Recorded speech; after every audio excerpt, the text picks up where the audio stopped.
నర్సంపేట మాజీ శాసనసభ్యులు తెలంగాణ ఉద్యమకారుడు పెద్ద సుదర్శన్ రెడ్డి గారు మార్నింగ్ ఇంట్లో ఉన్నప్పుడే అస్వస్థతకు గురయ్యారు. గుండెపోటు రావడంతో వాళ్ళ ఫ్యామిలీ మెంబర్స్ అంతా కూడా హన్మకొండలోని రోహిణి ఆసుపత్రికి తరలించారు. దాదాపు 2-3 గంటల పాటు వైద్యులు విశేషంగా కృషి చేసి నిజంగా చెప్పాలంటే చావు కూరల నుంచి సుదర్శన్ రెడ్డి గారిని బయటికి తీసుకొచ్చారు. ఇప్పుడే మేము ఐసీయూలోకి పోయి సుదర్శన్ రెడ్డి గారిని చూసాము. స్కానింగ్ కానీ మిగతా పరీక్షలన్నీ కూడా పూర్తయ్యాయి. ప్రస్తుతం ఆయన కోలుకుంటున్నాడు. పల్స్ రేటు ఉంది, హార్ట్ బీట్ కూడా బాగానే ఉంది. కాకపోతే ఒక 2-3 గంటల పాటు ఆయన మృత్యువుతో పోరాడింది కాబట్టి మిగతా ఆర్గన్స్ మీద కొంత ఎఫెక్ట్ అయింది. ఒక 72 అవర్స్ ఆయనను అబ్జర్వేషన్లో పెట్టిన తర్వాత డిశ్చార్జ్ చేసే అవకాశాలు కూడా ఉన్నాయి.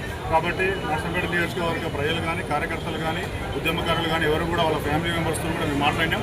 వాళ్ళు కూడా ఇప్పుడు కొంత తేరుకున్నారు. వాస్తవం తెలుసుకున్న తర్వాత ప్రస్తుతానికి పల్స్ రేట్ ఉంది, హార్ట్ బీట్ ఉంది, మిగతా ఆర్గన్స్ సంబంధించిన అవన్నీ కూడా పనిచేయాలి కాబట్టి వైద్యులు చికిత్స అందుతున్నారు.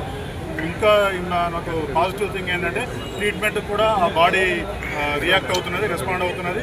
కాబట్టి తప్పకుండా ఒక 72 అవర్స్ అని డాక్టర్లు చెప్తున్నారు, కానీ ఆ లోపే ఖచ్చితంగా కోలుకుంటారు. కాబట్టి ఈ విషయంలో ఎవరు కూడా పెద్దగా ఆందోళన చెందాల్సిన అవసరం లేదని మేము అందరికీ కూడా విజ్ఞప్తి చేస్తున్నాం.